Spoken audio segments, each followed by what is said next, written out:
Hello साथियों, आप सभी का स्वागत है 7-11 स्टडी यूट्यूब चैनल पर। तो आज का जो हमारा पेपर है ये सेकंड ग्रेड का पेपर है। ठीक है, कब हुआ था? ये 2018 वाला जो सेकंड ग्रेड का पेपर है उसमें जो सवाल पूछे गए थे राजस्थान से, वो सवाल अपन हल करने वाले हैं। तो चलते हैं पहले क्वेश्चन की ओर, सीधा ही, ज़्यादा टाइम वेस्ट ना करते हुए सीधे ही अपने काम की ओर अपन बढ़ जाते हैं। पहला क्वेश्चन आपके सामने है। अबुल फजल ने किस दुर्ग के बारे में ये लिखा कि ये इतनी ऊंचाई पर स्थित है कि नीचे से ऊपर की ओर देखने पर सिर की पगड़ी नीचे गिर जाती है? तो इसका जो आपका सही आंसर होगा ऑप्शन नंबर 2, बिल्कुल आपका सही आंसर होगा कुंभलगढ़। ऑप्शन नंबर 2 जो है, इसके बारे में अबुल फजल ने कहा कि ये इतनी ऊंचाई पे बना हुआ कि ऊपर से नीचे से ऊपर की ओर देखने पर पगड़ी नीचे गिर जाती है। तो अब इस कुंभलगढ़ दुर्ग के बारे में अपन कुछ तथ्य जान लेते हैं। मोस्ट इम्पोर्टेंट जो तथ्य क्या क्या। तो सबसे पहले मैं आपको बता दूं, देखो, मेवाड़ और मारवाड़ की सीमा पर सादड़ी गांव के समीप राजसमंद जिले में अरावली पर्वतमाला की 3568 फीट ऊंची चोटी पर स्थित गिरि दुर्ग का निर्माण किसने करवाया था? तो महाराणा कुंभा के द्वारा करवाया गया था। इसका शिल्पी कौन था? मंडन इसका शिल्पी था। ठीक है, इसका जो निर्माण हुआ था, देखो 1448 में स्टार्ट हुआ था और 58 में कंप्लीट हुआ था। आपको याद रखना, 1448 से 1458 के मध्य इसका निर्माण कंप्लीट हुआ। अब मैं आपको बता देता हूँ, इसके उपनाम बता देता हूँ। तो इसे मत्स्येंद्र भी कहा जाता है। ठीक है, कुंभल मेहर भी कहा जाता है। क्या कहा जाता है? कुंभल मेहर। कुंभल मेहर भी कहा जाता है।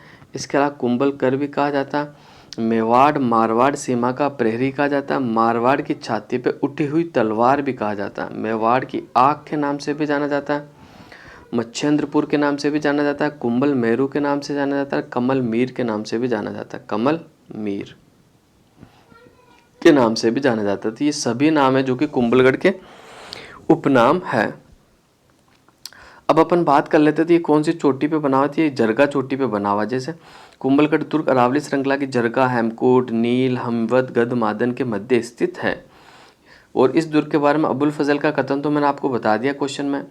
एक सेंटेंस और है कि कर्नल जेम्स टोड ने इस दुर्ग की जो तुलना की थी ना, वो एस्ट्रूकन से की है। ये भी तथ्य आपको याद रखना कि कौन से दुर्ग की तुलना एस्ट्रूकन से की गई है, तो कुंभलगढ़ की। इसके अलावा और नए तथ्यों की बात करते हैं तो कुंभलगढ़ दुर्ग में एक लघु दुर्ग है जिसे कटारगढ़ कहा जाता है। एक लघु दुर्ग बना हुआ जिसे कटारगढ़ के नाम से जाना जाता है। किसके नाम से जाना जाता है? कटारगढ़ के नाम से जाना जाता है। इसे मेवाड़ की तीसरी आग कहा जाता है। इसे क्या कहा जाता है? तो इसे मेवाड़ की तीसरी आग के नाम से जाना जाता है। और जिसमें जाली रानी का मालिया भी बना हुआ और बादल महल भी बना हुआ। कुंभलगढ़ का जो बादल महल है ना, वो एक तो महाराणा प्रताप की जन्मस्थली, दूसरा सबसे ऊंचा स्थित है। ठीक है, इसके अलावा बादल महल आपका एक तो जैसलमेर में भी पड़ता है। ठीक है, और एक आपका बादल महल बीकानेर में पड़ता है जो सोने की नक्काशी के लिए प्रसिद्ध है। एक आपका बादल महल नागौर में पड़ता है जो कि भित्ति चित्रों के लिए प्रसिद्ध है। अब आगे देखते हैं तो इसमें जालीबाव की बावड़ी भी बनी हुई है और मामादेव का कुंड भी बना। ये सवाल पूछा हुआ एग्जाम। जालीबाव बावड़ी और मामादेव का कुंड कहाँ स्थित है? तो कुंभलगढ़ दुर्ग में स्थित है। क्लियर हो गया आपका। साथ ही कुंभस्वामी का मंदिर भी बना हुआ जो भगवान विष्णु को समर्पित है। तो नेक्स्ट आगे देखते हैं इसके बारे में और तथ्य जो इंपॉर्टेंट है उनका देख लेते हैं। इसी दुर्ग में स्वामी भक्ति पन्नादाई ने महाराणा उदय सिंह को बचाया था और उनका लालन पोषण इस दुर्ग के उदय सिंह का मेवाड़ के महाराणा के रूप में राज्य अभिषेक भी हुआ था। ठीक है, इसके अलावा मैं बात कर लूँ तो इसी दुर्ग में महाराणा फतेह सिंह द्वारा निर्मित बादल महल, पैलेस ऑफ क्लाउड्स, बादल महल को इंग्लिश में कहा जाता है? तो पैलेस ऑफ क्लाउड्स कहा जाता है। ये महाराणा प्रताप की जन्मस्थली के लिए फेमस है।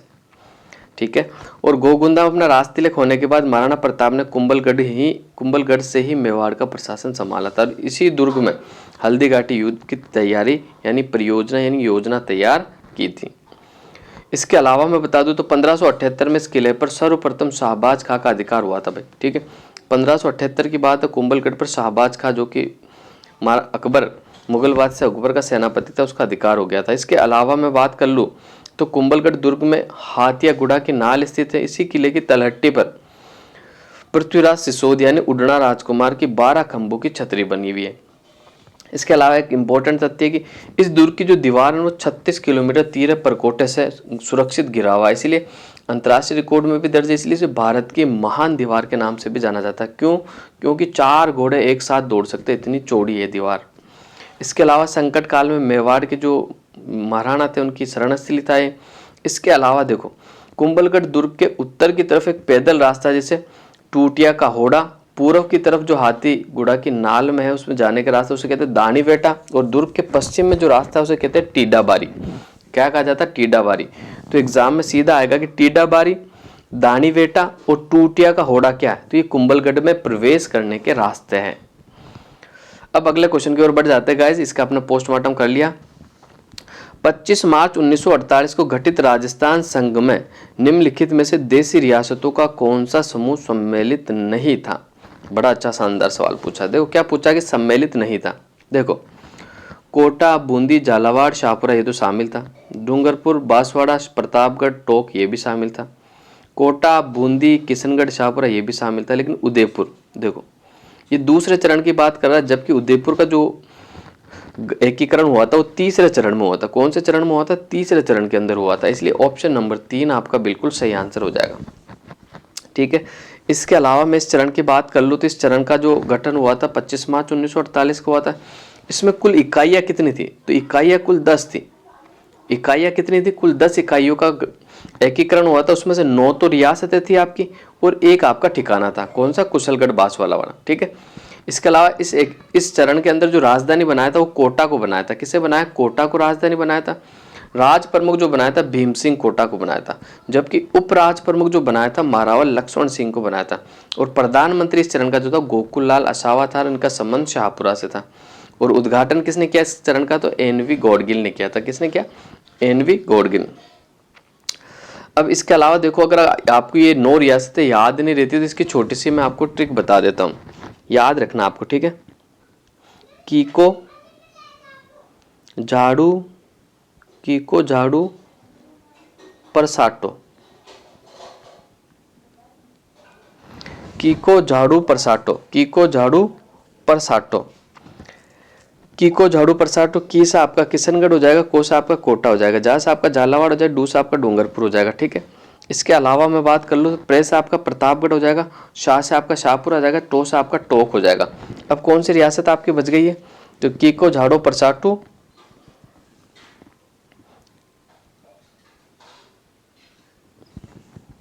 हाँ कीको, झाड़ू, परसाटो, बूबा, बूबा, बस ये बच गए। टोटल 9 रियासतें थी ना।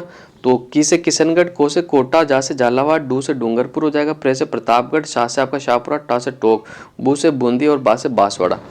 यानी कीको, झाड़ू, परसाटो, बूबा। ये आपको ट्रिक याद रखनी। कीको, झाड़ू, परसाटो, बूबा। की से किशनगढ़, को से कोटा, जा से झालावाड़, डू से डूंगरपुर, परसाटो से प्रतापगढ़, शाह से शाहपुरा, टो से टोक, बू से बूंदी, बा से बांसवाड़ा। इसके अलावा एक आपका ठिकाना था बांसवाड़ा का, वो कौन सा ठिकाना था? तो वो आपका कुशलगढ़ था। ये आपको याद रखना। अब अगले क्वेश्चन की ओर बढ़ जाते हैं गाइस। अगला क्वेश्चन आपके सामने है। अकबर के विरुद्ध चित्तौड़गढ़ आक्रमण 1567-68 ईस्वी में के समय कौन से लोक देवता युद्ध करते हुए मारे गए थे? तो इसमें जो आपका राइट आंसर हो जाएगा कौन से लोक देवता मारे गए थे? वीर कल्ला जी। ऑप्शन नंबर 4 आपका बिल्कुल राइट आंसर हो जाएगा। ठीक है। वीर कल्ला जी। ठीक है। इसके अलावा मैं बता दूं तो वीर गति को जो प्राय एक तो जयमल थे और एक फत्ता जी थे। ठीक है। ये जो कि महाराणा उदय सिंह के सेनापति थे। सेनापतियों की बात आई है तो देखो मैं आपको बता देता हूँ। रावल रतन सिंह के जो सेनापति थे गोरा और बादल। ठीक है, क्लियर हो गया। परमारदी देव के जो सेनापति थे आला और उदल हो जाएगा।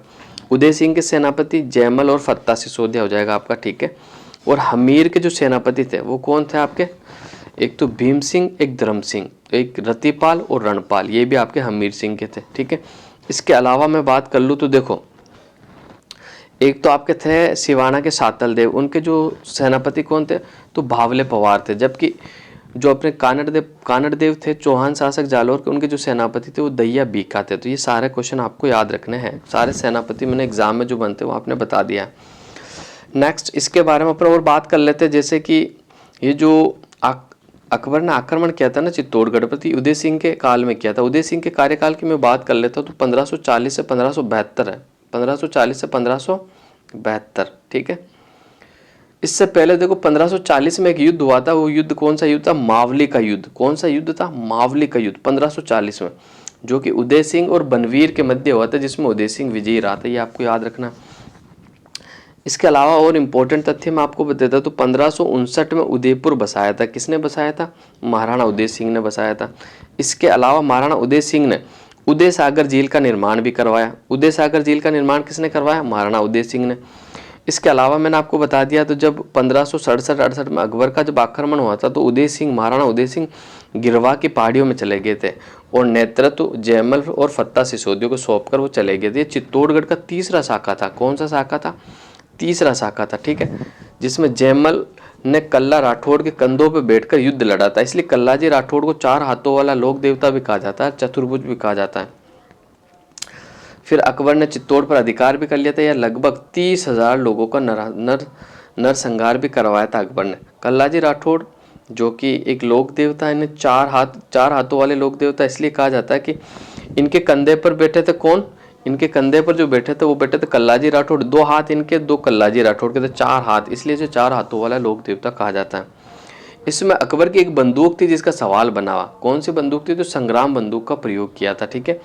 अकबर ने जयमल और फत्ता की वीरता से बहुत प्रभावित हुए थे, इसीलिए आगरा के किले में इनकी जरूर मूर्तियां भी बनवाई थी। इसके अलावा इस युद्ध की जो जानकारी मिलती है आपको, बर्नियर की एक पुस्तक है, बर्नियर एक लेखक है, the travels in the Mughal empire, उसके अंदर आपको इस युद्ध की जानकारी आपको मिलती है। इसके अलावा बीकानेर का जो जूनागढ़ दुर्ग है वह भी जयमल फत्ता की मूर्तियां बनी हुई है आपकी। तो अब अगले क्वेश्चन की ओर बढ़ जाते हैं। अगला क्वेश्चन आपके सामने है, संप सभा की स्थापना किसने की? तो संप सभा की जो स्थापना करी वो गोविंद गिरी द्वारा की गई। ऑप्शन नंबर 4 आपका बिल्कुल राइट आंसर हो जाएगा। गोविंद गिरी आए तो गोविंद गिरी के बारे में अपन कुछ जान ही लेते। देखो एक बार इनका जन्म पूछा गया था, तो इनका जो जन्म हुआ था 1858 में हुआ था। कब हुआ था? 1858 में हुआ था। कहाँ हुआ था? तो डूंगरपुर के बासिया ग्राम में हुआ था। डूंगरपुर के बासिया ग्राम में बंजारा परिवार में इनका जन्म हुआ था, ठीक है। तो इसके अलावा मैं बात कर लूँ तो इन्होंने भीलों के उत्थान के लिए भगत आंदोलन चलाया था। भीलों के उत्थान के लिए भगत आंदोलन भी चलाया था। इसके अलावा 1883 में इन्होंने संप सभा की स्थापना करी थी, जो कि आपके सवाल में पूछा गया और कहा की गई थी, तो सिरोही के अंदर संप सभा की स्थापना हुई थी, ठीक है, ये आपको याद रखना है। और मानगढ़ पहाड़ी बांसवाड़ा को अपना कार्यस्थल बनाया था। संप सभा का जो पहला अधिवेशन हुआ था ना वो 1903 में हुआ था। कब हुआ था? 1903 में हुआ था, ठीक है। जबकि दूसरा अधिवेशन जो हुआ था 1908 में हुआ था, ठीक है। 1908 में हुआ। चौथा जो अधिवेशन आपका कब हुआ था? तो 1913 में हुआ था। कब हुआ भाई? तीसरा अधिवेशन, मैंने गलती से चौथा कह दिया। ये तीसरा जो अधिवेशन हुआ था ना 1913, इसके बारे में आपको बता देता हूँ ये कब हुआ था। तो ये मानगढ़ हत्याकांड के नाम से जाना जाता है, इसे मानगढ़ हत्याकांड। ये बार बार एग्जाम में पूछा और कई बार पूछा गया। मानगढ़ हत्याकांड जो हुआ था 17 नवंबर, कब हुआ? 17 नवंबर 1913 को हुआ था। पूरा याद रखना, डेट सही था, आपको पूरी डेट भी पूछी गई। 17 नवंबर 1913 को हुआ था। इसमें मानगढ़ सम्मेलन हुआ जिसमें अंग्रेजों ने गोलियां चलाई थी, जिसमें लगभग 1500 भील मारे गए थे। कितने भील मारे गए? 1500 भील मारे गए थे। इनके अलावा मैं बात कर लूँ तो इनका गोविंद गुरु का जो अंतिम समय व्यतीत हुआ था ना वो गुजरात के कंबोई में हुआ था। कहाँ हुआ? गुजरात के कंबोई में, फिर उनका वही निधन हो गया था। इसके अलावा मेवाड़ भीलकोर जो कि भीलों पर गोली चलाने वाले अंग्रेजों की जो बटालियन थी, इसका जो गठन हुआ था तो वो कहाँ हुआ था? खेरवाड़ा में हुआ था 1841 में। मेवाड़ भीलकोर का गठन कब हुआ था? आपको याद रखना, एग्जाम में बना हुआ सवाल है। 1841 AD में, ठीक है। कहाँ हुआ था? खेरवाड़ा के अंदर हुआ था। नेक्स्ट अगले क्वेश्चन की ओर बढ़ जाते हैं। शरीर के अंग और आभूषण। सिर पे क्या पहना जाता था? आपके सिर पे पहना जाता है मैमबंद। क्या पहना जाता है? मैमबंद। गला में आपकी हसली पहनी जाती है, ठीक है। मारवाड़ी में, जैसे आप अगर राजस्थान से बिलोंग करते हो और मारवाड़ी जानते हो तो उसे हाईली कहते हैं अपन। क्या कहते हैं? हाईली, जो कि चांदी की बनी हुई होती है और पूरी गोल होती है, ठीक है। लगभग ये मतलब आधा किलो की होती है। कितने होती है? आधा किलो की होती है। लगभग 400 से 500 ग्राम की होती है। इसे हसली कहते हैं। गला में पहना जाता है। कमर में आपका कनकती पहना जाता है और पैर में आपका रिमझोल पहना जाता है। क्या पहना जाता है? रिमझोल पहना जाता है। तो देखो आज मैं आपसे सिर के जो आभूषण है वो आपसे शेयर कर लेता हूँ, जिससे कि आपके सिर का सारा आभूषण आपको याद हो जाओ। सबसे पहले कि शीश फूल भी आपका सिर में पहना जाता है। मैमद हो गया, बोर हो गया, रखड़ी हो गया, टीकड़ा हो गया, काचर, खींच, गेड्डी, गोफन, चांद सूरज, तिबगट्टो, थुंडी, मैण, मोडिया, मोरमंडली, सरकयारो, ये जो आभूषण मैंने आपको बताया ये सारे सिर के आभूषण। वापस से बताता हूँ, शीशफूल, मेहमद, बोर, रखड़ी, टीका, काचर, खींच, गेड्डी, गोफन, चांद सूरज, तिबगट्टो, थुंडी, मैण, मोडियो, मोरमंडली, सर कयारो, सर कयारो, सर कयारो। तो ये जो सारे आभूषण है आपके सिर के आभूषण है जो कि आपको याद रखने हैं। इसमें से इंपॉर्टेंट बता दूं तो देखो, काचर आपको याद रखना है, अगर काचर पूछ लिया जाता है तो सिर में पहना जाता है। खींच, गेड्डी, ये गोफन, तिबगट्टो और चांद सूरज, ये सिर के आभूषण आपके, ठीक है। अब अगले क्वेश्चन की ओर बढ़ जाते हैं गाइस। अगला क्वेश्चन आपके सामने है, अकबर के सर्वोच्च मनसब यानी 7 हजारी किस राजपूत शासक को दिया था? तो इसका जो आपका राइट आंसर हो जाएगा राजा मान सिंह को। किसे दिया गया था भाई? राजा मान सिंह को। कब दिया गया था? 1605 में दिया था, ठीक है, यानी 1605 में दिया गया था, ठीक है। अकबर के कार्यकाल की बात कर लूँ तो मैं 1556 से 1605 ही था, यानी जाते जाते जाते जाते 7 हजार इनको मनसब दे दिया। तो राजा मानसिंह की बात कर लेते, पहले इनके रूलिंग पीरियड की अपन बात करते हैं। अक्सर देखो एग्जाम में रूलिंग पीरियड्स पूछा ही जाता है, तो हर राजा का मैं रूलिंग पीरियड आपको बताता हूँ, आपने नोट्स में ज़रूर ऐड किया करो। तो राजा मानसिंह का जो रूलिंग पीरियड था 1589 से 1614। भगवान दास की मृत्यु के पश्चात इनका पुत्र जो मानसिंह वो गद्दी पर बैठा, आमेर का शासक बना, कच्छावा राजा। इनका जो जन्म हुआ था ना, इनके जन्म की मैं बात कर लूँ तो 2 दिसंबर 1550 को हुआ था। कब हुआ था? 2 दिसंबर 1550 को। और 1562 में सांबर में जब मुलाकात हुई थी भगवान दास की, तब इनको मुगल बादशाह अकबर की सेवा में भेज दिया था। 52 साल तक मुगलों की सेवा करने वाला जो राजा था ना, वो राजा मान सिंह था। कौन था भाई? राजा मान सिंह, ये आपको याद रखना। इसके अलावा बादशाह अकबर ने फर्जंद यानी क्या होता? बेटा, और मिर्ज़ा राजा की उपाधि भी इन्हें ही दी थी। इसके अलावा मान सिंह अकबर के 9 रत्नों में से एक रत्न भी थे, ठीक है, जिन्हें सर्वाधिक मनसब दिया गया, यानी 7 हजार का मनसब। इसके अलावा मैं बात कर लूँ तो देखो, हल्दी घाटी के युद्ध से पहले मानसिंह की मुलाकात महाराणा प्रताप से हुई थी। तो कहाँ हुई थी? ये स्थान आपको एग्जाम में पूछा जा सकता। पिछोला झील के किनारे हुई थी। कब हुई थी? 1573 में हुई थी। कब हुई थी? 1573 में हुई थी, लेकिन ये वार्ता असफल रही थी, ठीक है। महाराणा प्रताप जो कि अकबर के अधीनता स्वीकार नहीं करना चाहते थे, इसलिए जो मुलाकात थी असफल हो गई। फिर देखो, हल्दी घाटी के युद्ध की जो 2 डेटें आती है एग्जाम में, एक तो 18 जून भी सही है आपका, बिल्कुल राइट माना जाता है, 21 जून भी आपका बिल्कुल सही माना जाता है, ठीक है। तो दोनों ही सही माने जाते हैं, 1576, ठीक है, दोनों डेटें सही है। वैसे अक्सर एग्जाम में जो पूछा जाता है 21 जून पूछा जाता है, ठीक है। इसके अलावा मैं बात कर लूँ तो देखो, इन्होंने 3 राज्यों की सूबेदारी की थी, ये भी एग्जाम में पूछा जाता है। तो इसकी एक छोटी सी ट्रिक आपको मैं बता देता हूँ। काबीब, क्या है भाई? काबीब, ये आपको याद रखना। का से आपका काबुल हो जाएगा, बी से आपका बिहार हो जाएगा, बे से आपका बंगाल हो जाएगा, ठीक है। तो ये भी आपको याद रखना है। अब अगले क्वेश्चन की ओर बढ़ जाते हैं गाइस। अगला क्वेश्चन आपके सामने है, रूठी रानी के नाम से कौन प्रसिद्ध है? तो रूठी रानी के नाम से जो प्रसिद्ध है वो उमादे है। ऑप्शन नंबर ए आपका बिल्कुल सही आंसर हो जाएगा। तो रूठी रानी के बारे में अपन कुछ जान लेते हैं। देखो, रूठी रानी जो है ना, रूठी रानी यानी उमादे, जैसलमेर के शासक है लूणकरण, उनकी पुत्री थी, ठीक है। इसके अलावा ये मारवाड़ के जो राव थे ना, राव मालदेव की पत्नी थी, राव मालदेव की पत्नी थी, ठीक है। और मालदेव के कार्यकाल की बात कर लूँ तो 1531 से 1562, ठीक है। इन्हीं के शासनकाल में शेरशाह सूरी ने हमला किया था, जो गिरी सुमेल का युद्ध हुआ था। तो ये मालदेव की पत्नी थी, ठीक है। इनका जो मूल नाम उमादे था, वैसे रूठी रानी के नाम से प्रसिद्ध थी। ये मालदेव से रूठकर अलग रहने लगी थी, ठीक है। और अलग रहने का देखो कारण मैं बताता हूँ। जब इनकी नई नई शादी हुई थी तो पहली रात जो है वो मालदेव इनके पास न रहते हुए अपनी दासियों के साथ रात बिताई। तो फिर तब से ये रूठकर मालदेव से अलग रहने लगी, ठीक है। इसके अलावा अजमेर में रूठी रानी का महल भी बना हुआ। तारागढ़ में आजीवन ब्रह्मचारिणी के रूप में इन्होंने अपना जीवन व्यतीत कर दिया था, और अंतिम रूप में ये उनकी पगड़ी लेकर उनके साथ सती हो गई थी, ठीक है। ये आपको याद रखना है। अगले क्वेश्चन की ओर बढ़ जाते हैं गाइस। अगला क्वेश्चन आपके सामने है, निम्नलिखित में सुमेलित कीजिए। एक तरफ राम स्नेही संप्रदाय की शाखा है, एक तरफ आपको प्रवर्तक दिए हुए, ठीक है। तो देखते हैं इसका सही आंसर क्या होगा।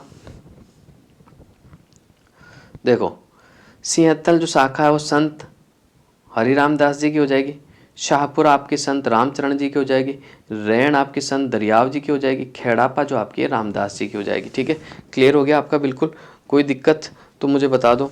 सिंहतल के जो प्रवर्तक थे संत हरिराम दास जी थे, रैन के संत दरियाव जी थे, खेड़ापा के संत रामदास जी थे, और शाहपुरा के जो थे संत रामचरण जी थे। तो इसका जो आपका राइट आंसर हो जाएगा ऑप्शन नंबर 2 आपका राइट आंसर हो जाएगा। ठीक है, क्वेश्चन नंबर 8 का जो राइट आंसर हो जाएगा कौन सा हो जाएगा? ऑप्शन नंबर 2 आपका बिल्कुल राइट आंसर हो जाएगा। नेक्स्ट आगे बढ़ते हैं अगले क्वेश्चन की ओर। बादशाह का प्रसिद्ध मेला राजस्थान के किस शहर में आयोजित होता है, ये आपको बताना है। तो बादशाह का जो प्रसिद्ध मेला है वो कहाँ आयोजित होता है, ये आपको बताना है। देखो मैं इंपॉर्टेंट बताता हूँ आपको। बादशाह का जो मेला राजस्थान में प्रसिद्ध है, अजमेर के जो ब्यावर सिटी है वहाँ का प्रसिद्ध है, लेकिन हाल ही के अंदर अजमेर क्या ब्यावर को नया जिला बनाने की घोषणा भी कर दी गई है। तो ये नया जिला बनने वाला ब्यावर। ठीक है, ब्यावर अब नया जिला बन जाएगा अजमेर से अलग होके। क्लियर हो गया आपका? और ब्यावर की जो सबसे फेमस चीज़ है ना वो क्या है, एक तो सूंगनी नस्वार, एक तिलपट्टी। तिलपट्टी और सूंगनी नस्वार जो है वो ब्यावर की फेमस है। ठीक है, ब्यावर की स्थापना कब हुई थी? तो 1836 में हुई थी, आपको याद रखना। किसने करी थी? तो कर्नल डिक्सन ने करी थी। किसने करी भाई? कर्नल डिक्सन ने करी थी। इसके अलावा इसका नाम जो ब्यावर क्यों पड़ा मैं आपको बता देता हूँ। देखो उस समय जब 1836 में जब अंग्रेज की जो एक सैनिक छावनी थी ब्यावर बना रखी थी, तो वह आने जाने के अंदर जो बहुत घना जंगल पड़ता था, तो वह क्या लिखा हुआ होता था? तो बिवेयर ऑफ एनिमल्स, जो जंगली जानवर होते थे उनके लिए सावधान रहने को कहा जाता था। तो ठीक है, तो हमारे जो लोग थे हिंदुस्तानी वो बिवेर बिवेर करते थे, बिवेर बिवेर बिवेर यानी सावधान रहना। तो बिवेर से ही आपका ब्यावर बना है। ठीक है, जहाँ राजस्थान की पहली कपड़ा मिल कृष्णा मिल की स्थापना सेठ दामोदर दास राठी के द्वारा कब की गई? 1889 में की गई थी। ठीक है, ये आपको याद रखना। इसके अलावा ये जो बादशाह का मेला नहीं कब लगता है, इसकी तिथि आपको याद रखनी। चैत्र कृष्ण एकम को लगता है। चैत्र कृष्ण प्रतिपदा कह दो या एकम कह दो, एक ही बात है। आपका समझ में आ गया? तो मैं आपको और कुछ मेले आपको बता देता हूँ।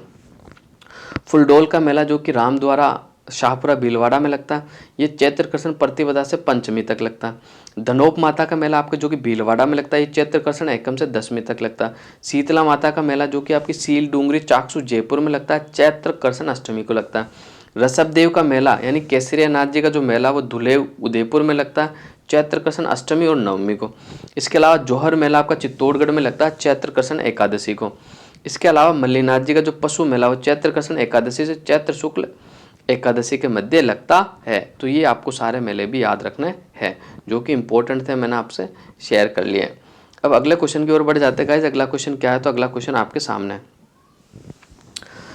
तो बहुत शानदार सवाल है। क्वेश्चन नंबर 10 है। सबसे पहला अपन बात करते हैं किसके, तो इसमें देखो हमीर हट किसने लिखा? तो चंद्रशेखर ने लिखा था। ठीक है, हमीर महाकाव्य नैनचंद्र सूरी ने लिखा था। कानड़ दे प्रबंध पद्मनाभ ने लिखा था, और पृथ्वीराज विजय जो लिखा था आपका जयानायक द्वारा लिखा गया था। ठीक है, क्लियर हो गया आपका? तो देखो अब इसका जो सही आंसर अपन देख लेते हैं, 1 2 4 3। तो ऑप्शन नंबर 3 जो है ना आपका, ऑप्शन नंबर 4 आपका बिल्कुल सही आंसर हो जाएगा। इसके अलावा देखो मैं राजस्थान के कुछ इंपॉर्टेंट ग्रंथ आपसे शेयर करना चाहूँगा। ठीक है, एक आपका हो गया अचलदास खींचीरे वचनी का, ये शिवदास गार्डन का है। कुवल्यमाला उद्योतन श्री का है। वंश भास्कर सूर्यमल मिश्रण का है। सती रासो भी आपका सूर्यमल मिश्रण ने लिखा है। बिसलदेव रासो की बात कर लूँ मैं तो नरपति नाले द्वारा लिखा गया। खुमान रासो दलपत विजय के द्वारा लिखा गया। राम रासो माधोदास ददीवाड़िया के द्वारा लिखा गया है। विजयपाल रासो की बात करूँ तो नल सिंह ने लिखा। पृथ्वीराज रासो की मैं बात कर लूँ तो चंद्रवर्धय के द्वारा लिखा गया।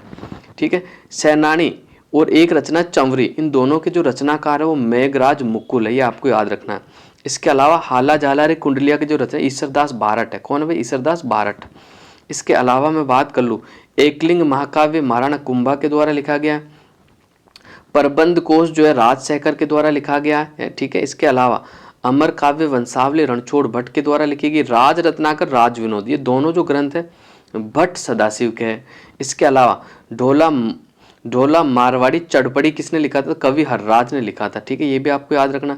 और ढोला मरवंडी चौपाई, ये भी पूछा गया है आरपीएससी द्वारा। ढोला मरवंडी चौपाई कुशल लाभ द्वारा लिखा गया, कवि कुशल लाभ द्वारा। राज रूपक वीरबाण के द्वारा लिखा गया। रूठी रानी जो कृति है ना, ये किनकी है? तो केसरी सिंह बारट की है। किसकी भी? केसरी सिंह बारट की है। और राजवल्लभ जो कृति है मंडन की है, जबकि राव जेतसिर और चंद बिट्टू सूजा के द्वारा लिखा गया है। नेक्स्ट अगले क्वेश्चन की ओर बढ़ जाते हैं गाइस। अगला क्वेश्चन आपके सामने है, निम्नलिखित में से सही सुमेलित नहीं है, ये आपको बताना है। देखो कालीबंगा, चूरू, आहड़, उदयपुर, गणेश्वर, सीकर, बैराट, जयपुर। तो कालीबंगा आपकी चूरू में नहीं मिली थी, कालीबंगा आपको कहाँ मिली थी? तो हनुमानगढ़ में। कहाँ मिली थी भाई? हनुमानगढ़ में मिली थी, ठीक है। तो आपका जो सही आंसर हो जाएगा ऑप्शन नंबर 1। तो अपन इनके बारे में कुछ बात कर लेते हैं, ठीक है। कालीबंगा सभ्यता की बात करूँ तो आपको हनुमानगढ़ में मिली। और कौन सी नदी के किनारे मिली? तो सरस्वती, और वर्तमान में घग्गर नाम से जानी जाती है। उसकी खोज जो की थी सर्वप्रथम अमनानंद घोष द्वारा की गई थी। कब? 1951-52 में। जबकि इसका उत्खनन जो किया गया था 1961 से 69 के मध्य बीबी लाल और बीके थापर के द्वारा किया गया था। इसी तरह मैं आहड़ सभ्यता की बात कर लेता हूँ। आहड़ की जो खोज है कौन सी नदी के किनारे मिली? सबसे पहले बनास नदी के किनारे। खोज करता थे जो आरसी व्यास यानी अक्षय कीर्ति व्यास, ठीक है। एक के व्यास कह दो, अक्षय कीर्ति व्यास 1953 में करी थी। उत्खनन करता आरसी अग्रवाल, एचडी सौकलिया, ठीक है। सर्वाधिक उत्खनन एचडी सौकलिया के द्वारा। और इसके जो उपनाम इसे बनास सभ्यता भी कहा जाता है, धुलकोट भी कहा जाता है, आघाटपुर भी कहा जाता है, आघाट दुर्ग भी कहा जाता है, ताम्रवती नगरी के नाम से भी जानते हैं और प्रेत नगरी के नाम से भी जाना जाता है। अब अपन बात कर लेते हैं गणेश्वर सभ्यता। गणेश्वर सभ्यता की जो कहाँ मिली थी? सबसे पहले नीम का थाना सीकर से मिली। खोज किसने करी? वीएन मिश्र के द्वारा। खोज तो करी थी वीएन मिश्र ने, जबकि उत्खनन जो करवाया था आरसी अग्रवाल ने करवाया था। याद रखना आपको, देखो खोज वीएन मिश्र द्वारा और उत्खनन आरसी अग्रवाल के द्वारा। कौन से नदी के किनारे मिली है? तो कांतली नदी के किनारे। और इससे गणेश्वर सभ्यता को ताम्रयुगीन सभ्यताओं की जननी कहा जाता है, ठीक है। जबकि आहड़ सभ्यता को ताम्रवती नगरी कहा जाता है, ठीक है, याद रखना। और खेतड़ी को ताम्र नगरी कहा जाता है। वापस से आपका कंफ्यूजन क्लियर कर रहा हूं मैं, देखना अच्छे से सवाल बनता है, बार बार कंफ्यूज हो जाते हो आप। गणेश्वर सभ्यता को क्या कहा जाता है? ताम्रयुगीन सभ्यताओं की जननी। जबकि आहड़ को मैंने अभी बताया था जस्ट पहले ताम्रवती नगरी। जबकि झुंझुनू का जो खेतड़ी है उसे ताम्र नगरी कहा जाता है। क्या कहा जाता है? ताम्र नगरी कहा जाता है। नेक्स्ट आगे बढ़ते हैं, बैराट सभ्यता के बारे में देख लेते हैं। बैराट सभ्यता कहाँ मिली थी आपको? जयपुर में मिली थी। कौन सी नदी के किनारे? तो बाणगंगा नदी के किनारे। इसका जो उत्खनन किया था किसने? इसका जो खोज की किसने की थी? दयाराम साहनी ने 1936 से 37 में। इसके अलावा कैलाश चंद्र दीक्षित और नीलरत्न बनर्जी ने भी इसका उत्खनन किया था, ठीक है। और यह 3 डूंगरियां मिली थी आपको, ठीक है। एक तो आपकी बीजक की डूंगरी, एक आपकी भीम की डूंगरी, एक महादेव जी की डूंगरी, ठीक है। और यहाँ से आपको 36 मुद्राएं मिली थी। कितनी मुद्राएं मिली थी? 36 मुद्राएं मिली थी। 36 मुद्राओं में से 8 मुद्राएं चांदी की पंचमार्क मुद्राएं थी और 26 मुद्राएं यूनानी थी। 26 यूनानी मुद्राओं में से जो 16 मुद्रा थी वो मिनांडर, यूनानी शासक मिनांडर के काल की थी। ये आपको याद रखना है। नेक्स्ट आगे बढ़ जाते हैं गाइज। अगला क्वेश्चन नंबर 12 आपके सामने है। तो चलो सभ्यता के बारे में थोड़ा कुछ और जान लेते हैं अपन, ठीक है। जैसे मैं आपको बार बार एग्जाम में ये पूछा जाता है कि ताम्रयुगीन सभ्यताएं, ताम्रयुगीन सभ्यताएं कौन कौन सी है? तो देखो मैं आपको बता देता हूँ। आहड़, कालीबंगा, पीलीबंगा, गणेश्वर, गिलुंड, बागोर, नगरी। वापस से बता रहा मैं, ताम्रयुगीन जो सभ्यता स्थल है वो कौन कौन से हैं? जो ताम्रयुगीन सभ्यता स्थल है तो आपके कौन कौन से हो गए?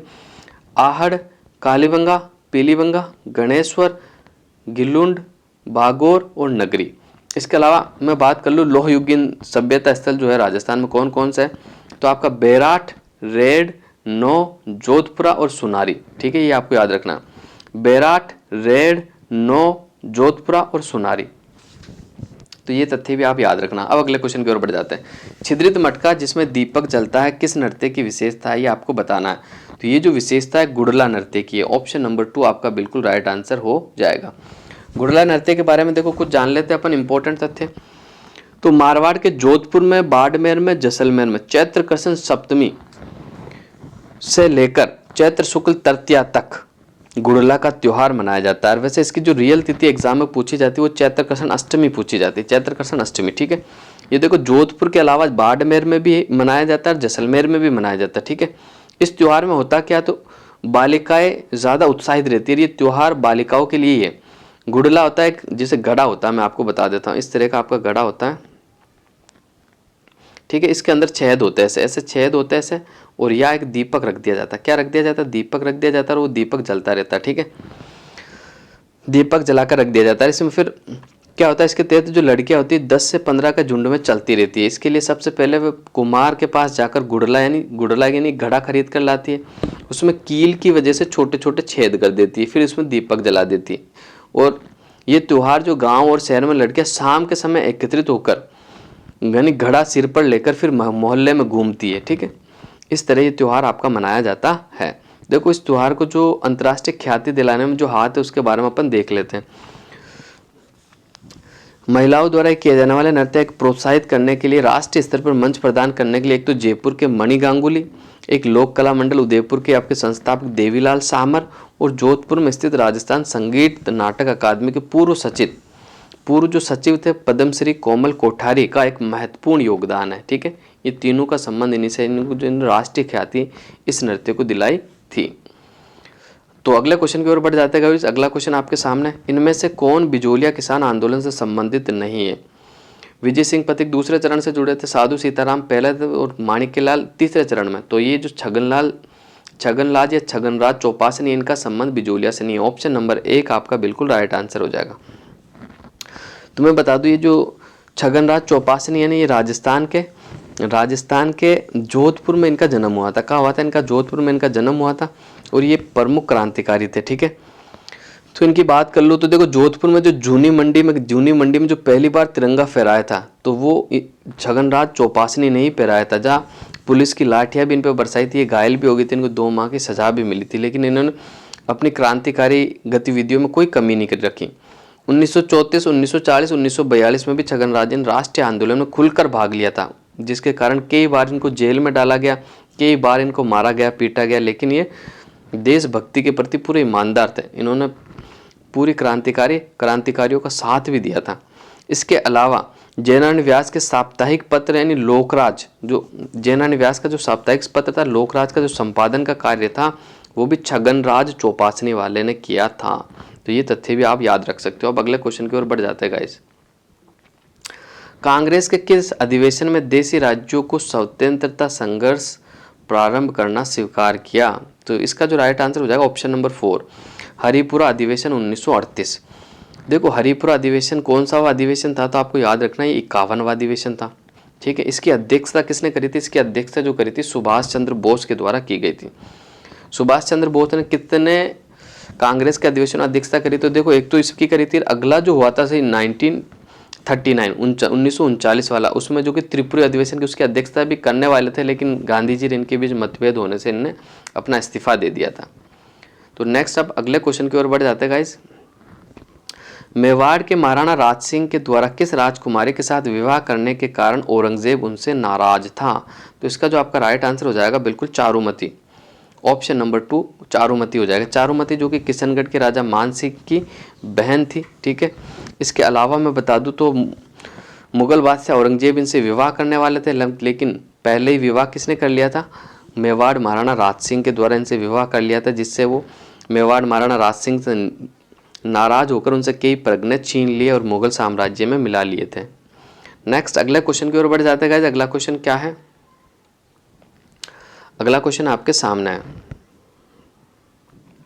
कन्नौज पर अधिकार हेतु चले त्रिपक्षीय युद्ध में राजपुताना के किस वंश के शासकों ने भाग लिया था?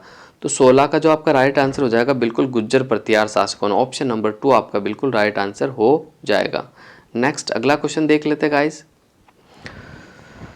खानवा के युद्ध में महाराणा संग्राम सिंह की सेना में कौन शामिल नहीं था? तो इसका जो आपका राइट आंसर हो जाएगा कौन सा हो जाएगा? मैंने देखो आपको ट्रिक से समझाया था, मैंने कहा ये सवाल पूछा जाता है, आज देखो पूछ ही लिया है ना।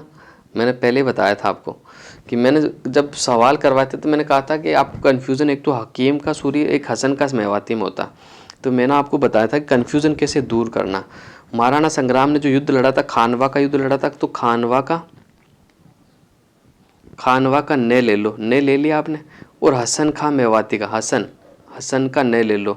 तो अब आप भूलोगे कभी कन्फ्यूज़न नहीं होना चाहिए। खानवा का ने, हसन का ने, यानी हसन खां मेवाती जो शामिल हुए थे वो खानवा के युद्ध में महाराणा संग्राम सिंह की तरफ से, जबकि हकीम का सूरी जो शामिल हुए थे वो महाराणा प्रताप की तरफ से हल्दी घाटी के युद्ध में शामिल हुए थे। तो ये तथ्य भी आपको याद रखना जो कि इम्पोर्टेंट है, मैंने आपसे शेयर कर लिया। इसके अलावा अगले क्वेश्चन की ओर बढ़ जाते हैं। अगला क्वेश्चन क्या है? तो अगला क्वेश्चन आपके सामने है। निम्नलिखित में से कौन सा एक युग्म सही सुमेलित नहीं है, ये आपको बताना है। द्वारकाधीश जी का मंदिर कांकरोली, सुंदा माता का मंदिर भीनमाल, सुंदा माता का मंदिर का है भीनमाल, आई माता का मंदिर बिलाड़ा और ज्वाला माता का मंदिर तलवाड़ा। तो इसका जो आपका राइट आंसर हो जाएगा बिल्कुल ऑप्शन नंबर 4। ज्वाला माता का मंदिर जोबनेर, जोबनेर जयपुर के अंदर पड़ता है, ठीक है, जोबनेर जयपुर में पड़ता है। तलवाड़ा के अंदर जो मंदिर पड़ता है वो त्रिपुर सुंदरी तुरताई माता का जो मंदिर पड़ता है वो तलवाड़ा बांसवाड़ा में आपका पड़ता है। इसके अलावा देखो एक तलवाड़ा झील है जो कि आपके हनुमानगढ़ में पड़ती, कहाँ पड़ती है, हनुमानगढ़ में पड़ती, जो कि राजस्थान की सबसे नीची झील है। इसके अलावा एक तिलवाड़ा आपका बाड़मेर में पड़ता है, जो कि मल्लीनाथ जी का जो पशु मेला लगता है वो आपकी तिलवाड़ा में लगता है। नेक्स्ट आगे बढ़ जाते हैं गाइस, अगला क्वेश्चन आपके सामने है।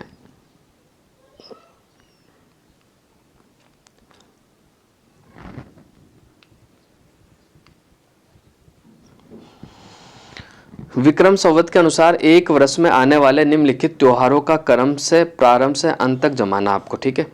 तो देखते हैं, सबसे पहले जो आता है आपका गणगौर आता है, गणगौर चैत्र मास में आ जाता है, क्लियर हो गया आपका चैत्र। उसके बाद चैत्र के बाद भादवे में आपका आ जाता है कृष्ण जन्माष्टमी आ जाता है, कौन सा, कृष्ण जन्माष्टमी, ठीक है।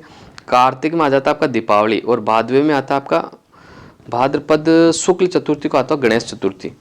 तो इसको अगर गर्म से जमाएंगे सबसे पहले डी आएगा, डी के बाद आपका भादवे का कृष्ण जन्माष्टमी, कृष्ण पक्ष पहला आता है तो फिर सी आएगा, डी सी। तो ऑप्शन नंबर 1 आपका बिल्कुल राइट आंसर हो जाएगा। फिर आपका ये गणेश चतुर्थी आ जाएगा जो कि शुक्ल पक्ष में आता है, फिर आपका दीपावली आ जाएगा। तो मैं आपको देखो सबसे पहले मैं आपको बताता हूँ जो ये अपने जो महीने हैं उनके बारे में आपको बता दूं। सबसे पहला आपका महीना आता है चैत्र, उसके बाद आता है वैशाख, फिर आता है आपका ज्येष्ठ, फिर आपका आषाढ़, फिर आपका श्रावण, फिर आपका भाद्रपद, फिर आपका आश्विन, फिर आपका कार्तिक, फिर आपका माघशीष, फिर आपका पौष, फिर आपका माघ, फिर आपका फाल्गुन। अब देखो कुल 12 महीने, इनको 4-4 भागों में आप बांट के फिर याद करो अच्छे से। अगर ये मंथ आपको याद हो गए ना तभी आप ये जो त्योहार के सवाल तिथि से पूछे जाते हैं वो आपके सही होंगे। चैत्र, वैशाख, ज्येष्ठ, आषाढ़, श्रावण, भाद्रपद, आश्विन, कार्तिक, क्लियर। माघशीष, पौष, माघ, फाल्गुन, ये 12 महीने हो गए, क्लियर, ठीक है। तो इसमें क्या होता है देखो मैं आपको बता देता हूं। सबसे एक पक्ष होता है आपका कर्षण पक्ष, एक आपका होता है कर्षण पक्ष जिसे अपन क्या कहते हैं, बदी पक्ष भी कहते हैं। कर्षण पक्ष को ही बदी पक्ष कहा जाता है। ये जो महीना स्टार्ट होता है तो पहले जो 15 दिन होते हैं ना, 15 दिन के बाद जो अमावस्या आती है तो वो जो पक्ष होता है 15 दिन वाला वो कर्षण पक्ष कहलाता है। और 15वां दिन होते ही फिर क्या हो जाता है आपका अमावस्या हो जाता है, क्या हो जाता है, अमावस्या हो जाता है, ठीक है। उसके बाद के जो 15 दिन होते हैं वो शुक्ल पक्ष के होते हैं। जैसे मंथ कंप्लीट होता है 30 दिन होने वाले तो पूर्णिमा हो जाती है, क्या हो जाती है भाई, पूर्णिमा हो जाती है। ये जो कर्षण पक्ष होता है इसके अंदर आपको जो चांद है बिल्कुल नहीं दिखता, अंधेरी रात होती है। अगले 15 दिन जो होते हैं वो बिल्कुल आपके उजाले के होते हैं, ठीक है, जिसमें चांद आपको धीरे धीरे पूरा दिखने लग जाता है और पूर्णिमा के दिन पूरा दिख जाता है, ठीक है, क्लियर हो गया आपका। तो अब हम अगले क्वेश्चन की ओर बढ़ जाते हैं। कुछ पिछवाई चित्रकला कहाँ की प्रसिद्ध है, तो पिछवाई चित्रकला आपके नाथ द्वारा राज संबंध की प्रसिद्ध है, ठीक है। ये आपको याद रखना, पिछवाई एक शैली है जिसकी उत्पत्ति 400 साल पहले हुई थी। कहाँ, 400 साल पहले। तो इसमें क्या होता है, जो श्री भगवान कृष्ण होते हैं ना उनकी जीवन कहानियाँ की पिछवाई यानी पेंटिंग की जाती है, ठीक है। पीछे वाली जो दीवार होती है यानी कपड़े के पीछे जो पेंटिंग की जाती है भगवान श्री कृष्ण की कपड़े पर बनाई जाती है उसे पिछवाई कला कहा जाता है। पिछवाई कला कहाँ की फेमस है, तो ये आपकी नाथ द्वारा की फेमस है। तारकसी आपकी फेमस है तो ये भी आपकी नाथ द्वारा की ही फेमस है। अब अगले क्वेश्चन की ओर बढ़ जाते हैं गाइस। अगला क्वेश्चन आपके सामने है, –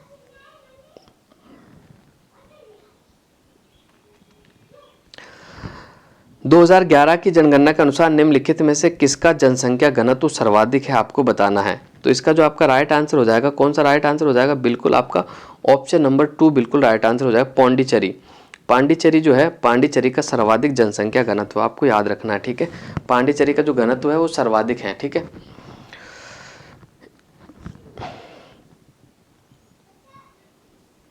अब इसके अलावा देखो एक फैक्ट मैं आपको बताता हूँ, ये पांडिचेरी जो है केंद्र शासित प्रदेश है, इसमें केवल 4 जिले हैं। कितने जिले हैं भाई, 4 जिले हैं, ठीक है। 4 ही जिले, कौन कौन से 4 जिले हैं मैं आपको बता देता हूँ।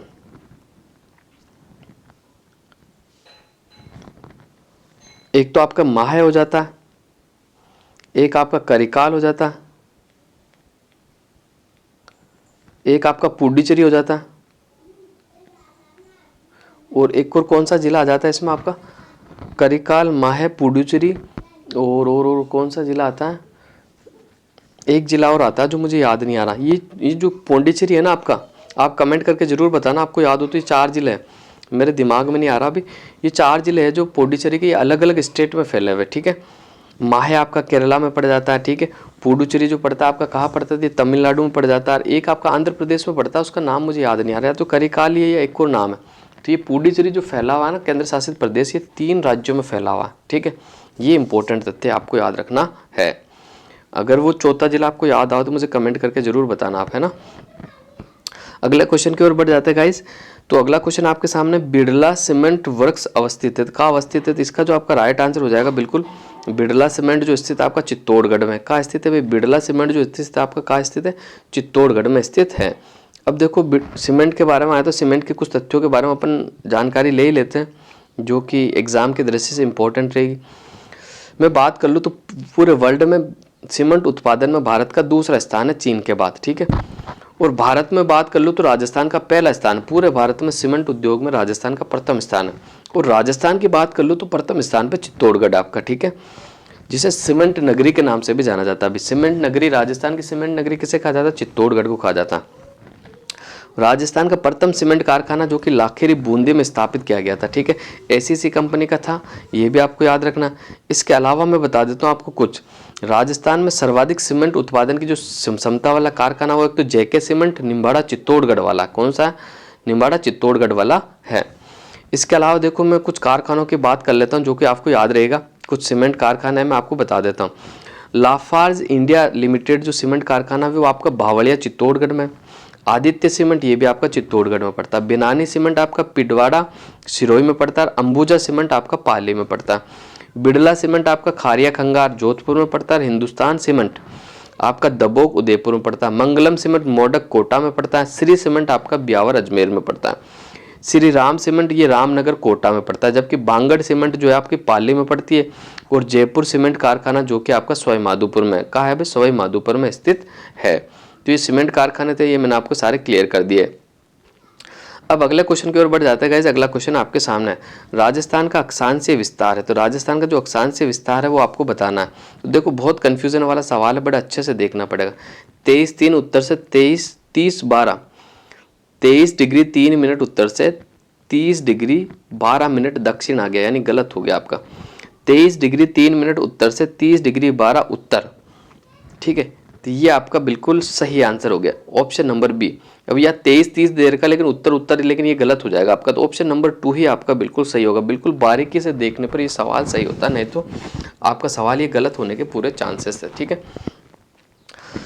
अब मैं बात कर लेता हूँ, देखो देशांतर की बात कर लेता हूँ। तो देशांतर कितना है, तो देखो देशांतर आपको याद रखना है कितना है, 68-30 है, कितना 68 डिग्री 30 मिनट से लेकर 68 डिग्री 30 मिनट से लेकर 78 डिग्री 17 मिनट तक है। 78 डिग्री 17 मिनट तक है।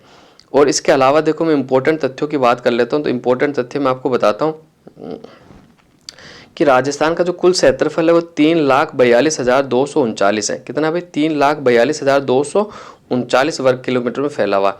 यही अगर आपको मील में पूछ लिया जाए तो आपका उत्तर क्या होगा, अगर ये आपको मील में पूछ लिया जाता तो आपका उत्तर होगा 132,140, समझे आप, यानी 1,32,140 मील, ठीक है। इसके अलावा मैं आपको बता देता हूँ तो राजस्थान की जो स्थलीय सीमा है वो 5,920 है। कितनी है भाई, 5,920 है। अंतर्राष्ट्रीय सीमा की अगर मैं बात कर लेता हूँ, अंतर्राष्ट्रीय सीमा की मैं बात कर लेता हूँ तो अंतर्राष्ट्रीय जो सीमा है वो 1,070 किलोमीटर। सॉरी गाइज, ये 68 बताया था क्या मैंने, अरे ये 69 है, ठीक है। 69 डिग्री 30 मिनट से लेकर 78 डिग्री 17 मिनट है, ठीक है। इसको आप सुधार कर लेना, ये 68 नहीं 69 है, 69 है थोड़ा। तो ये 69 डिग्री 30 मिनट से लेकर 78 डिग्री 17 मिनट तक है, ठीक है। इसके अलावा मैं बता देता हूँ आपको, तो राजस्थान की जो उत्तर से दक्षिण तक की जो लंबाई है ना वो 826 है। कितनी है, 826, जबकि पूर्व से पश्चिम की जो लंबाई है चौड़ाई ज़्यादा है, क्योंकि राजस्थान का सीना चौड़ा है, तो 869 है। कितनी है, 869 है, ये आपको याद रखना है। इसके अलावा मैं बात कर लूँ तो राजस्थान के 5 राज्यों की जो सीमा है ना राजस्थान से टच होती है। सबसे उत्तर में आपका पंजाब आ जाता है, फिर उत्तर पूर्व में आपका क्या आ जाएगा, हरियाणा आ जाएगा, फिर आप पूर्व की बात कर ले तो आपका उत्तर प्रदेश आ जाएगा, फिर दक्षिण पूर्व की मैं बात कर लूँ तो मध्य प्रदेश आ जाएगा, फिर दक्षिण में आपका गुजरात और दक्षिण पश्चिम में भी आपका गुजरात हो जाएगा। क्लियर हो गया। तो अब अगले क्वेश्चन की ओर बढ़ते हैं गाइस, ठीक है। देशांतरीय विस्तार सुधार लेना, मैंने शायद थोड़ा सा गलत बता दिया, मैंने 68 बोला था, वापस से मैं आपको बता देता हूँ, इसको आप सुधार करना। 69 डिग्री 30 मिनट से लेकर 78 डिग्री 17 मिनट तक है, ठीक है, ये आप सुधार कर लेना, ठीक है। नेक्स्ट आगे बढ़ते हैं अगले क्वेश्चन की ओर। तो अगला क्वेश्चन आपके सामने है गाइस, अगला क्वेश्चन क्या है देख लेते हैं अपन। निम्नलिखित में से राजस्थान के किन जिलों की सीमा रेखा गुजरात से मिलती है, ये आपको बताना है, यानी कौन से जो राजस्थान के जिले हैं जिनकी सीमा गुजरात से टच होती है। तो देखो मैं आपको मैप बना के बताता हूँ अच्छे से, जिससे कि आपको अच्छे से समझ में आ जाएगा। ये राजस्थान की जो अपनी सीमा है, दक्षिणी पश्चिमी सीमा बना रहा हूँ मैं, ठीक है। ये आपका दक्षिण हो गया राजस्थान।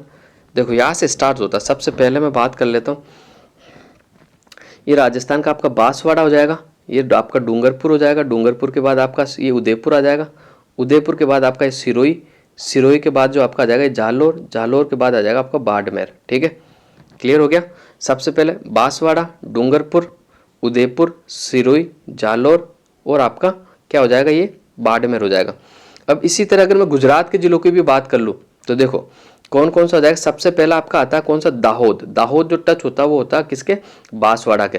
फिर आपका आता महिसागर जो कि डूंगरपुर के टच होता, फिर आपका अरावली जो कि उदयपुर के टच होता। तो ये आसानी से आप याद रख सकते हो भी, अरावली का सर्वाधिक विस्तार भी उदयपुर में, ठीक है, और अरावली जिला जो टच होता है गुजरात का वो भी उदयपुर से होता है। फिर आपका आता है साबरकांठा, साबरकांठा का से और सिरोही का से आप याद रखते हो, यानी सिरोही से टच होता है साबरकांठा। फिर मैं बात करता हूँ बनासकांठा, बनासकांठा जो टच होता है आपके जालोर के टच होता है। फिर कच्छ जो टच होता है वो आपके बाड़मेर के टच होता है, ठीक है। ये आपको याद रखना है। गुजरात की कुल कितना सीमा टच होती है, तो 1022 किलोमीटर की जो सीमा टच होती है वो गुजरात के टच होती है। तो इसमें आपको सही आंसर हो जाएगा तो सिरोही, डूंगरपुर, बांसवाड़ा, यानी 1, 2, 4 आपका राइट आंसर हो जाएगा। तो 1, 2, 4 का लिखा हुआ, ऑप्शन नंबर 3 में आपका 1, 2, 4 लिखा हुआ, ठीक है। नेक्स्ट अगले क्वेश्चन की ओर बढ़ जाते हैं। अगला क्वेश्चन आपके सामने है, सोम एक सहायक नदी है। तो सोम जो एक सहायक नदी है वो किसके सहायक नदी है, तो सोम जो नदी है ना वो माही नदी की सहायक नदी है, ठीक है, आपको याद रखना है। सोम नदी के उद्गम स्थल की मैं बात कर लूँ तो बीछामेड़ा के पहाड़ियों से निकलती, कहाँ से निकलती है, बीछामेड़ा के पहाड़ियों से निकलती है, ठीक है।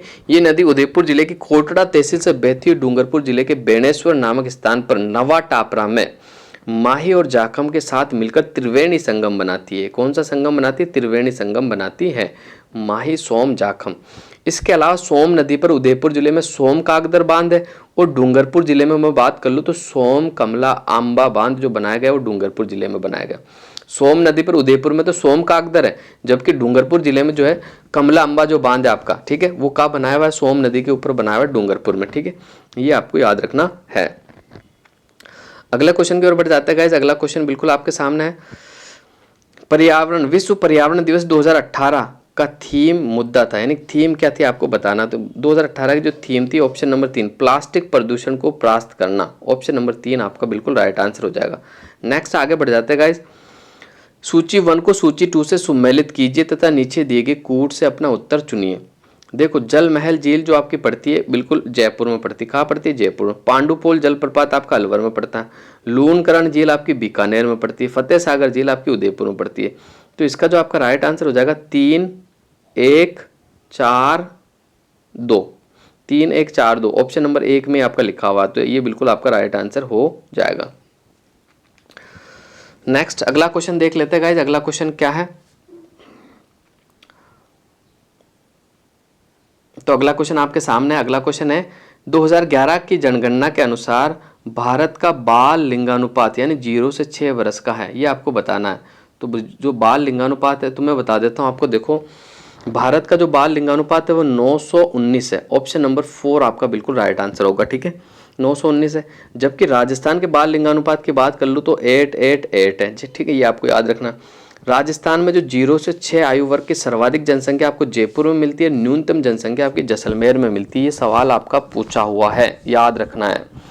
0 से 6 आयु वर्ग की सर्वाधिक जनसंख्या जयपुर में, न्यूनतम जनसंख्या आपकी जैसलमेर में। जबकि शहरी लिंगानुपात की बात कर लूँ 0 से 6 के तो कितना है आपका 874 है, कितना 874 है। जबकि ग्रामीण लिंगानुपात की बात कर लूँ तो 892 है। मोस्ट इंपॉर्टेंट तथ्य आपसे शेयर कर रहा हूँ मैं, 874 क्या है शहरी लिंगानुपात 0 से 6, वाला, और जबकि 892 में आपका ग्रामीण लिंगानुपात है 0 से 6 वाला।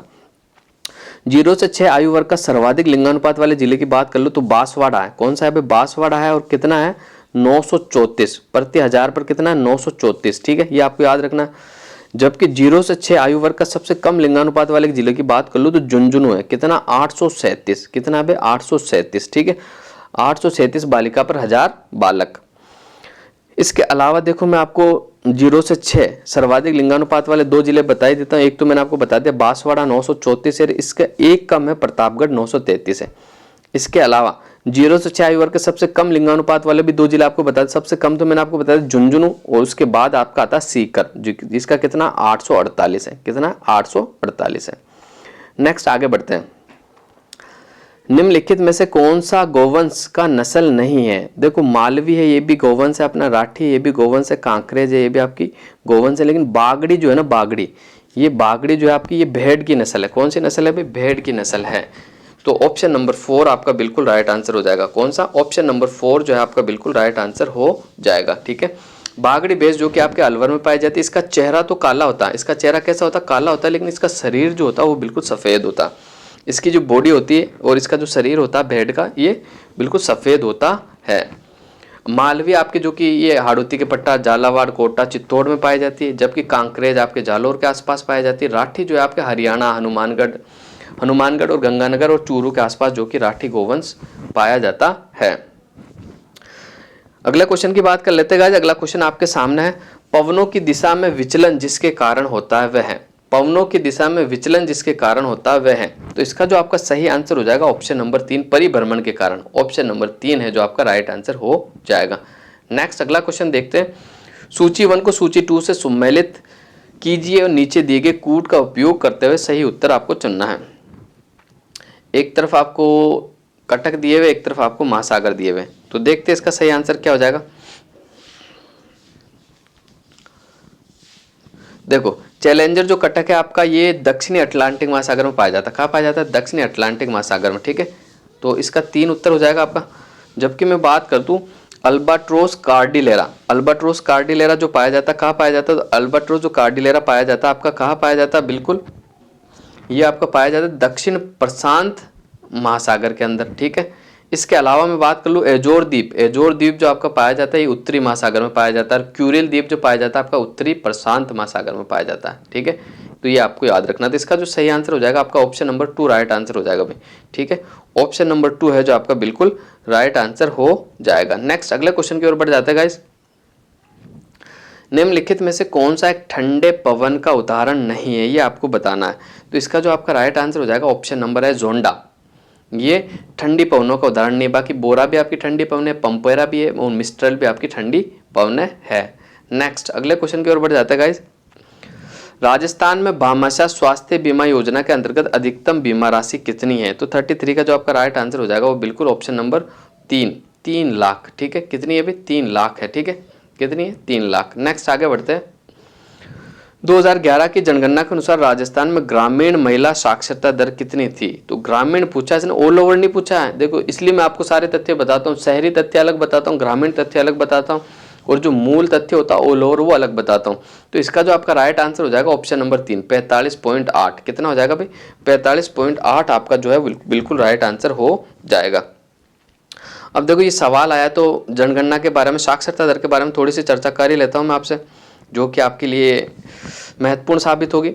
तो राजस्थान की देखो मैं ऑल ओवर साक्षरता की बात करता हूँ तो 66.1 है। ठीक है, जबकि मैं शहरी साक्षरता की बात करता हूँ तो 79.7 है। ठीक है, ग्रामीण साक्षरता की बात करता हूँ तो 61.4 है। कितनी भाई? 61.4 है। ठीक है, पुरुष साक्षरता की मैं बात कर रहा हूँ तो शहरी जो पुरुष साक्षरता, देखो ऑल ओवर तो मैंने 79.2 बताया, शहरी की बात कर लो तो 87.9 है पुरुष साक्षरता दर, जबकि ग्रामीण जो है वो 76.2 है। ठीक है, अब मैं बात कर लेता हूँ महिला साक्षरता दर की, जो कि आपका सवाल पूछा गया था। ऑल ओवर मैंने बताया था 52.1 है, जो कि ऑप्शन नंबर 2 में आपको दिया हुआ, लेकिन शहरी जो साक्षरता दर है वो 70.7 है। कितनी है? 70.7। और ग्रामीण साक्षरता दर है 45.8। कितनी? 45.8 है। सर्वाधिक साक्षरता वाला जिला आपका कोटा हो जाएगा 76.6, जबकि न्यूनतम साक्षरता दर वाला जो जिला हो जाएगा आपका जालौर हो जाएगा 54.9। कितना? कौन सा? 54.9। अब सर्वाधिक साक्षरता वाले जिलों की बात कर लूँ तो मैं देखो सबसे पहला जो आपका आता है कोटा 76.6, जयपुर 75.5, झुंझुनू 74.1, सीकर आपका हो जाएगा 71.9 यानी 71.9। जबकि न्यूनतम साक्षरता वाले जिलों के 4 जिलों की मैं बात करता हूँ तो जालोर 54.9, सिरोही 55.3, प्रतापगढ़ 56.0 और बांसवाड़ा आपका 56.3 हो जाएगा। ठीक है, ये 4 जिले मैंने आपको बताया जो कि आपको नोट्स में ऐड करने। कह रहा हूँ आप हमारी क्लास से जुड़िए, ऐसे ऐसे तथ्य मैं बताऊंगा जो सीधे एग्जाम में छपेंगे, इसलिए मैं कहता हूँ कि आपकी राजस्थान जीके बिल्कुल क्लियर हो जाएगा। ये सारी मेहनत बस आपके लिए, इसलिए मैं कहता हूँ कि आप मुझे मोटिवेशन देते रहे और मेरे चैनल को ज़रूर सब्सक्राइब करें। अगर आपको लगता है कि सर मेहनत करते हो तो आप ज़रूर सब्सक्राइब करना। अगला क्वेश्चन की ओर बढ़ जाते हैं। अगला क्वेश्चन क्या है, तो अगला क्वेश्चन आपके सामने है। क्वेश्चन नंबर 35, निम्नलिखित में से राजस्थान के राष्ट्रीय उद्यान है। तो राजस्थान के जो राष्ट्रीय उद्यान है कौन कौन से आपको बताना है। ठीक है, देखो मुकुंदरा हिल्स भी राष्ट्रीय उद्यान है आपका। ठीक है, इसके अलावा मैं बात कर लूँ तो ठीक है, कौन सा राष्ट्रीय उद्यान हो जाएगा आपका, रणथंभौर भी राष्ट्रीय उद्यान हो जाएगा, केवलादेव घना भी राष्ट्रीय उद्यान हो जाएगा, लेकिन नेशनल चंबल सेंचुरी आपका अभ्यारण्य है। तो इसका जो राइट आंसर हो जाएगा ABC हो जाएगा, ABC। सबसे बड़ा राष्ट्रीय उद्यान कौन सा आपका, रणथंभौर है। सबसे बड़ा राष्ट्रीय उद्यान आपका रणथंभौर है, जो कितने किलोमीटर में फैला हुआ है, लगभग 282 किलोमीटर में फैला हुआ। और सबसे छोटा जो है आपका कौन सा है, तो केवलादेव है। सबसे छोटा कौन सा आपका, केवलादेव है। और मुकुंदरा हिल्स जो कि दूसरे नंबर पे लगभग 200 किलोमीटर यानी 199 किलोमीटर में फैला हुआ है। नेक्स्ट अगले क्वेश्चन की बात कर लेते हैं अपन। अगला क्वेश्चन आपके सामने है। होकाइडो तथा होन्शु विभाजित होता है, तो होकाइडो और होन्शु को जो विभाजित करती है वो कौन सी जल डमरू करती है, जल डमरू संधि, तो आपको बताना है। तो देख लेते हैं अपन। ओशमी जल डमरू मध्य, टोयामा की खाड़ी, सुगारू जल डमरू मध्य और बुंगो परनाल चैनल। तो इसका जो सही आंसर हो जाएगा अपना कौन सा होगा, तो अपन देख लेते हैं। तो ऑप्शन नंबर जो 3 है आपका बिल्कुल राइट आंसर हो जाएगा। ऑप्शन नंबर जो 3 आपका बिल्कुल सही आंसर होगा।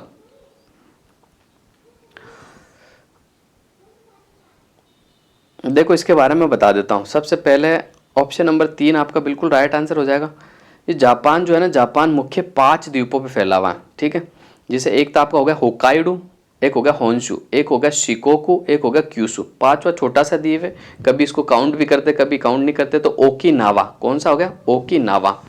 ठीक है, और जापान की जो राजधानी है वो टोक्यो है। कौन सी है भाई, जापान की जो राजधानी है कौन सी है, टोक्यो जापान की राजधानी है। और जापान के जो बड़े बड़े शहर हैं उनकी मैं बात कर लूँ तो एक Yokohama, Osaka, Nagoya, Sapporo, Fukuoka, Kobe और क्योटो जो कि जापान के प्रमुख बड़े बड़े शहर है। अब अगले क्वेश्चन की ओर बढ़ जाते हैं गाइस। अगला क्वेश्चन क्या है, तो अगला क्वेश्चन आपके सामने है। ये कोपेन वाला आ गया। कोपेन के जलवायु वर्गीकरण के अनुसार राजस्थान के किस प्रदेश में AW प्रकार की जलवायु पाई जाती है, तो दक्षिणतम प्रदेश, उत्तर पूर्वी, पश्चिमी और उत्तरतम। देखो उत्तरतम में तो हनुमान गंगानगर हो गया, हो ही नहीं सकता। पश्चिम में आपका जैसलमेर बाड़मेर हो गया, हो ही नहीं सकता। उत्तर पूर्व में भी आपका जयपुर सीकर चूरू झुंझुनू आता था, ये भी नहीं हो सकता। दक्षिणतम में पाया जाता है। मैंने बताया ना AW प्रकार की जो जलवायु पाई जाती है राजस्थान में, एक तो आपके कोटा झालावाड़ हाड़ौती के पठार में हो जाती है, एक आपका दक्षिणी हिस्सा राजस्थान डूंगरपुर, बांसवाड़ा और प्रतापगढ़, एक आपका माउंट आबू जो कि सिरोही में पड़ता है। या AW प्रकार की जलवायु पाई जाती है कोपेन के अनुसार। कोपेन ने जो जलवायु का वर्गीकरण किया तो आधार किसे लिया, तो वनस्पति को आधार लिया, ये भी आपको याद रखना है। और कोपेन ने राजस्थान की जलवायु कितने भागों में बांटा, तो 4 भागों में बांटा है। नेक्स्ट अगले क्वेश्चन की ओर देख लेते हैं गाइस। अगला क्वेश्चन क्या है, तो अगला क्वेश्चन आपके सामने है। निम्नलिखित में से किस पर्वत श्रेणी का जन्म हर्षिनियन काल में हुआ था, तो 38 का जो राइट आंसर हो जाएगा आपका यूराल पर्वत श्रेणी। ऑप्शन नंबर 4 बिल्कुल राइट आंसर हो जाएगा। जो कि यूरोप और एशिया को अलग करने वाली जो पर्वत श्रेणी है ना, वो यूराल पर्वत श्रेणी है। और यूराल पर्वत से ही आपकी यूराल नदी निकलती है। नेक्स्ट अगला देख लेते हैं अपन। 2016 से 17 में किसके साथ भारत का व्यापार घाटा सर्वाधिक था, तो 39 का जो आपका राइट आंसर हो जाएगा बिल्कुल एशिया। 39 का जो बिल्कुल सही आंसर हो जाएगा क्या, एशिया के साथ सर्वाधिक घाटा प्रतिशत में व्यापार था 2016-17 की बात कर ले तो ऑप्शन नंबर 2 आपका बिल्कुल राइट आंसर हो जाएगा। और आज के आखिरी क्वेश्चन की अपन बात कर लेते हैं। तो क्या है, निम्नलिखित में से कौन सा सही सुमेलित है, तो 40 का जो सही आंसर हो जाएगा बिल्कुल ऑप्शन नंबर ए सही सुमेलित है कि महानदी की जो सहायक नदी वो हसदो है। बाकी करसना की प्राणहिता नहीं है, ये भी गलत है। गोदावरी की मूसी भी नहीं है और तापी की ऊग भी नहीं है। तो ऑप्शन नंबर ए है जो आपका बिल्कुल राइट आंसर हो जाएगा। तो आज के पेपर और आज की क्लास को यही विराम देना चाहेंगे। अगली क्लास में वापस से आपसे मुलाकात करेंगे एक नए पेपर के साथ। तो आज के लिए बस इतना ही। आप सभी साथियों का बहुत बहुत धन्यवाद।